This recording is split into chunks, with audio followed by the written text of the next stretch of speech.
Harihara Veeramallu one man show, MM Keeravani extraordinary BGM, extraordinary అన్న, extraordinary BGM extraordinary. Keeravani గారు ప్రాణం పెట్టేశారు. రాజమౌళి గారు మూవీకి ఎలా కొట్టారు సేమ్ స్టార్టింగ్ టు ఎండ్ వరకు బీజిఎం ఎక్స్ట్రాడినరీ. బాగుందన్న, చూడొచ్చు, ఎంటర్టైన్మెంట్ బాగుంది, చాలా బాగుంది. లాస్ట్ 18 నిమిషాలు ఉంటుంది. Super.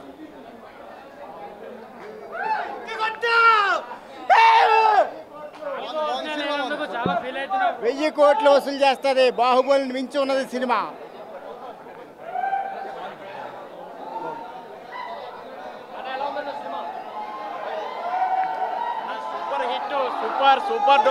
Super hit. Kalyan Babu కల్టీ చూపించాడు.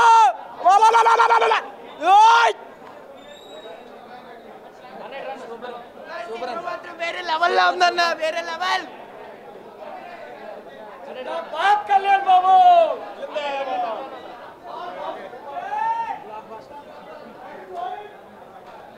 హిట్ కొట్టాం, హిట్. సూపర్ అన్న సినిమా. అన్న మాత్రం ఏమన్నున్నాడు తెలుసా అసలు. పార్ట్ 2 కోసం వెయిటింగ్. చాలా బాగుంది అన్న సినిమా అయితే, చాలా బాగుంది. ఫస్ట్ హాఫ్ అయితే చాలా హై ఉంది. ఆయన చూసాం, చాలా రోజుల్లో ఆయన చూసాం, చాలా హ్యాపీ. సెకండ్ హాఫ్ కొంచెం లో అనిపించింది, నచ్చదు. ఫ్యామిలీ ఆడియన్స్ చూద్దామన్న కూడా ఒక సీరియల్ ఉంటుంది. వన్ మ్యాన్ షో అన్నట్టుగా, ఇంకా పవన్ కళ్యాణ్ గారు చూడటానికి అన్నట్టుగా అంతే. సినిమా అయితే మెగా ఫ్యాన్. చాలా బాగుందండి సినిమా చాలా బాగుందండి. సినిమా అయితే సూపర్ హిట్ ఉంది. మళ్ళీ పీకే హిస్టరీలో మళ్ళీ ఇది మంచి మైల్స్టోన్ అవుతుంది. చాలా బాగుంది సినిమా, చాలా బాగుంది. మేమందరం చూసాం. సినిమా కేక కత్తర్ రాకుంది సినిమా. పవన్ కళ్యాణ్ డిప్యూటీ సీఎమే. తెలంగాణలో వచ్చినా సీఎమే. తెలంగాణలో వచ్చినా సీఎం అయితే నెక్స్ట్ సీఎం రేవంత్ పవన్ కళ్యాణ్. బాగుంది, చాలా బాగుంది సినిమా. బాగుంది మూవీ. బ్యాక్గ్రౌండ్ మ్యూజిక్ కానీ, పవన్ కళ్యాణ్ యాక్టింగ్ కానీ అంతా కూడా ఆసం. సెకండ్ పార్ట్ కోసం వెయిట్ చేయాలి ఇప్పుడు. అర్థం కాల. సీజీ వర్క్ ఎక్సలెంట్, సూపర్, అంతే. మొన్నటి వరకు ఆషాఢ మాసం బోనాలు అమ్మవారు జరిగినాయి. ఈరోజు అమావాస్య నుంచి పవన్ కళ్యాణ్ గారి అయ్యవారి బోనాలు జాతర జరుగుతుంది. జై జనసేన. సినిమా చాలా బాగుందన్న. ఎక్కడ ఒక్క సీన్ కూడా మిస్టేక్ చేయకుండా కీరవాణి గారు అసలు మ్యూజియం కొట్టిందన్న. స్టార్టింగ్ నుంచి లాస్ట్ వరకు థియేటర్లో అందరు స్టన్ అయిపోయి కూర్చున్నారు. ఎక్కడ ఏ మిస్టేక్ చేయకుండా చాలా బాగా తీశారన్న. అసలు కళ్యాణ్ గారు ఇంత బాగా చేస్తారని అనుకోలేదు. చాలా బాగా చేశారు. Thank you. బాగుంది. Power star Pawan Kalyan again మళ్ళీ కంబ్యాక్ మూవీ అని చెప్పొచ్చు. కళ్యాణ్ గారు స్క్రీన్ మీద కనబడ్డారు, అది చాలు మాకు. చాలా మంది నచ్చొచ్చు, నచ్చపోవచ్చు. కళ్యాణ్ ఫ్యాన్స్కి మాకైతే సూపర్. సినిమా ఎండింగ్లో ఉంది, మిగతా అంతా బాగుంది.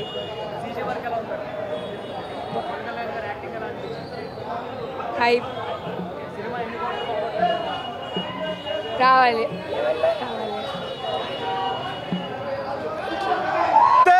పవన్ కళ్యాణ్ సూపర్ హిట్ అంతే. అసలు ఫైట్స్ ఉన్నాయన్న, సూపర్ అన్న. అసలు గ్రాఫిక్స్ అయితే ఒక రేంజ్ లో తీసాడన్న మా పవన్ స్టార్. డిప్యూటీ సీఎం అయ్యాక ఇదే ఫస్ట్ సినిమా, మామూలుగా లేదన్న అసలు. జై పవర్ స్టార్, జై జనసేన. ఇప్పుడే సినిమా చూశానండి, బాగుంది. ఈ సినిమాలో మెయిన్ పార్ట్ ఏంటంటే కృష్ణ ఎక్స్ డైరెక్టర్ అయిన క్రిష్ గారి గురించి కూడా కొంచెం ఆయన థ్యాంక్ఫుల్ నోట్ అనేది పెట్టారు. అండ్ ప్రతి cast and crew, Keeravani sir BGM కానీ, సాంగ్స్ కానీ, Nidhi Agarwal, overall all cast and crew అంతా బాగుంది. సెకండ్ హాఫ్ కొంచెం లాగ్ అనిపిస్తుంది కదా, అంతే తప్ప. కానీ ఏం రత్నం గారు ఇన్ని ఇయర్స్ వెయిట్ చేసినందుకు తనకి జరిగిన న్యాయం జరుగుతుందని మేము కోరుకుంటున్నాము యాజ్ అ ఫ్యాన్స్గా. అండ్ ఇంకోటి సెకండ్ పార్ట్ గురించి రీగల్గా వెయిట్ చేస్తున్నాము. ఇంకోటి ఈ సినిమాలో ఫోటోగ్రఫీ కానీ, అండ్ విజువల్స్ కానీ, బీజిఎం కానీ, ఎవ్రీథింగ్ టాప్ మ్యాచ్ అండి. సినిమా ఎక్కడ మీకు ఇది మన చరిత్ర గురించి తెలుసుకోవాల్సిన మూవీ కాబట్టి పిల్లలు, ఫ్యామిలీ ఎంటర్టైనర్ అందరు చూడొచ్చు. ఫ్యాన్స్ కొంచెం డిసప్పాయింట్ అవ్వచ్చు, కానీ కొంచెం ఎలివేషన్స్ అవన్నీ తక్కువ ఉన్నాయి. ఈ సినిమాలో ఏంటంటే స్టోరీ పరంగా వెళ్తుంది కానీ మూవీ కానీ మా హీరోని హైలైట్ ఇవ్వాలి అది కాదు కానీ అండ్ ఇంకోటి ఇది రిలీజియన్ పరంగా ఏ రిలీజియన్కి అన్యాయం జరిగినట్టు కాదు, అన్ని రిలీజియన్స్ చూడొచ్చు, ఏం కాదు. సినిమా పక్కా బ్లాక్ బస్టర్. బాగానే ఉంది, ఓకే చూడొచ్చు. మనం ఆల్రెడీ ఆచార్య చూసాం ఫ్లాష్ బ్యాక్ సీన్లో ఎట్లుందో గ్రాఫిక్స్, మళ్ళీ చూసాం కూడా అదే రిపీట్ చేసిర్రు. సరే ఓకే, గ్రాఫిక్స్ అక్కడిక్కడ కొట్టినా ఫస్ట్ హాఫ్ బాగానే ఉంది, సెకండ్ హాఫ్ ఓకే చూడొచ్చు, ఏం కాదు. ఓజీతో చూసుకుందాం కావాలంటే, ఇది ఓకే చూడొచ్చు, ఏం లేదు అంత. సినిమా అయితే బాగుందన్న. చెప్పాలంటే సినిమాకి ఇద్దరు హీరోలే, ఎంఎం కీరవాణి ఇంకా పవన్ కళ్యాణ్ గారు. ఆ బీజం లేకపోతే సినిమా అసలు వెళ్ళేదే కాదు. చూసింది దాని గురించి చెప్పాలంటే ఫస్ట్ హాఫ్ కొంచెం రేంజ్ ఉండే, సెకండ్ హాఫ్ ఫ్లాష్ బ్యాక్స్ వల్ల దిగిపోయింది. మళ్ళీ ఇంటర్వెల్లో బాగుండే. ఏమైనా అనుకోండి అన్న, పవన్ కళ్యాణ్ చాలా సంవత్సరాల తర్వాత స్క్రీన్ మీద చూసాం, అదే చాలు మాకు. కళ్యాణ్ బాబు యాక్టింగ్ కానీ సినిమాలో విజువల్స్ కానీ చాలా బాగున్నాయి. విఎఫ్ఎక్స్ కొంచెం తగ్గుండొచ్చు కానీ యాక్టింగ్ పరంగా, గ్రేస్ పరంగా, సాంగ్స్ కూడా చాలా బాగున్నాయి. డ్యాన్స్ కూడా చాలా బాగా చేశాడు బాబు. నిజం చెప్తున్నా, ఫ్యామిలీ ఆడియన్స్ పక్కా రావాలి సినిమాకి. మళ్ళీ ఓజీకి వస్తున్నాం, ఈసారి బాక్స్ ఆఫీస్ బదులు కొడుతున్నాం అంతే. హాయ్, నమస్తే అండి. సో ప్రతి ఒక్కరికి నా నమస్కారాలు తెలియజేసుకుంటున్నాను. సో ముందుగా హరిహర వీరమల్ల చిత్రం చూడటం జరిగింది. సో వండర్ఫుల్గా ఉంది సినిమా మాత్రం, అందులో సందేహం లేదు, నో డౌట్. సో 5 సంవత్సరాల నుంచి వెయిట్ చేస్తున్నటువంటి తెలుగు ప్రేక్షకులందరూ గర్వపడాల్సిన అంశం. ఎందుకంటే కోహినూర్ వజ్రం గురించి ఎవరు ఇంత వర్ణించలేదు. సో అద్భుతంగా వెండి తెర మీదకి తీసుకొచ్చారు, చాలా బ్యూటిఫుల్గా ఉంది సినిమా. సో ఇక్కడ ఒకటి విషయం గమనించాలి. సో మనకు విభిన్న సంప్రదాయాలు, విభిన్న ఆచారాలు అన్నీ మన భారతదేశాన్ని పుడుబోసుకున్నటువంటి మన భారతదేశం మన గతంలో మనకు తెలుసు. సో అభినయంలోనే ఈ చిత్రాన్ని నిర్మించారు. సో ఎక్కడ తగ్గకుండా కూడా ఫైట్స్ అయితే కానీ, ఎవరి సీక్వెన్స్ కానీ, ప్రకృతి ఇంకొక విషయం కూడా చెప్పారు. ప్రకృతి ఇరుసుకుపడితే ఏ ప్రపంచంలో ఏ ఆయుధాలు కానీ ఏ మనిషి కూడా ఏం చేయలేరు అనేది కూడా ఒక మెసేజ్ ఇచ్చారు ఇంటెన్షన్గా. సో డైరెక్షన్ మాత్రం వండర్ఫుల్గా ఉంది. 5 సంవత్సరాల నుంచి వెయిట్ చేస్తున్నటువంటి తెలుగు ప్రేక్షకులు మొత్తం కూడా ఈరోజు చాలా గర్వపడేటువంటి అంశం. ఎందుకంటే ఇది హిందీలో కూడా చాలా హైప్ చేసేటువంటి సన్నివేశం. ఎందుకంటే ఔరంగజేబ్ పరిపాలన ఏ విధంగా ఉన్నది గతంలో, ఔరంగజేబ్ మన హిస్టారికల్ కూడా ఇప్పుడు మన హిస్టరీ చూసుకుంటే గతంలో మొఘల్ సామ్రాజ్యాలు అయితే కానీ చౌలులు ఏ విధంగా పరిపాలించారు మన భారతదేశాన్ని, ఇప్పుడు కూడా గ్రంథాలయాల్లో ఆ పుస్తకాలు అంటే నెమరేసుకుంటే ఒకసారి మన అందరికి కూడా అటువంటి కథలు ఎన్నో పుట్టుకొస్తాయి. సో వండర్ఫుల్గా దిస్ ఫిలిం. రవిశాస్త్రి గారు అయితే కానీ, నాజర్ గారు అయితే కానీ, లాస్ట్ అసలు కోట శ్రీనివాస్ గారిని తలుచుకుంటే నాకు చాలా బాధగా ఉంది. ఎందుకంటే ఆయన చిత్రాలు కొన్ని సినిమాలు పనిచేశాను నేను. సో చాలా హ్యాపీగా ఉంది. ఎందుకంటే ఆయన చివరి ఇదే తెలుసుకుంది. మన యావత్ మనం తెలుగు ఇండస్ట్రీలో ఆయన కోట శ్రీనివాస్ గారు బాధపడిన అంశం యావత్ తెలుగు ఇండస్ట్రీ మొత్తం కూడా ఆయనకి నమస్కారాలు తెలియజేశారు.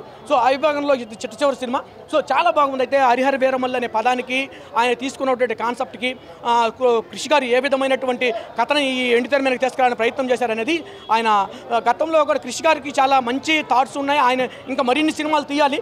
ఎందుకంటే కృషి గారు ఉన్న టెక్నికల్లో ఆయన ఎటువంటి జోనర్ని ఏర్కొంటారు, ప్రేక్షకుడు ఎలా ఉంటుంది అనేది మనలో మనకు తెలిసిన విషయమే. సో నో డౌట్ ఇది మాత్రం పవన్ కళ్యాణ్ గారు మాత్రం చాలా అద్భుతంగా వెండితెర మీద ఆయనకు ఉన్నటువంటి పీరియడ్లో ఆయన మన ఆడియో ఫంక్షన్లో వివరించినటువంటి విధానం కానీ, తక్కువ టైంలో నేను వాళ్ళకి ఎలా సినిమాని నిర్మించారనే విభాగంలో కూడా సో వండర్ఫుల్ అని చెప్పుకోవచ్చు. ఏంటంటే ఈరోజు ఈ యావత్ తెలుగు ప్రజలే కాదు, సో టోటల్గా ఇండియన్స్ మొత్తం కూడా గర్వపడాల్సిన అంశం. ఎందుకంటే కోహినూర్ వజ్రంకి ఎలా మన భారతదేశం నుంచి ఎలా దొంగిలించబడింది అనేది క్లుప్తంగా వివరించారు. సో రాబోయే రోజుల్లో కోహినూర్ వజ్రం రాబోయే రోజుల్లో ఇంకొక తరం, ఈ తరంలో కాకపోయినా ఇంకొక 10 తరాలకైనా సరే కోహినూర్ వజ్రంని బ్రిటిష్ వాళ్ళ నుంచి మన ఇండియాకి తీసుకొస్తారేమో చూడాలి.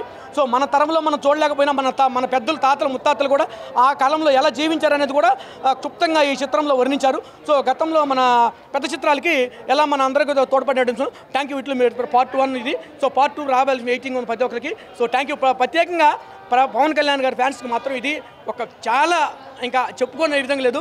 సో పవన్ కళ్యాణ్ అంటే మీ అందరికి తెలిసిన విషయమే. సో యావత్ ఇండియా మొత్తం కూడా ఆయనకి జయజాలు కొడతారు. సో రాబోయే రోజుల్లో ప్రపంచ స్థాయిలో కూడా పార్ట్ 2లో ఉంటుందని నా ఒపీనియన్.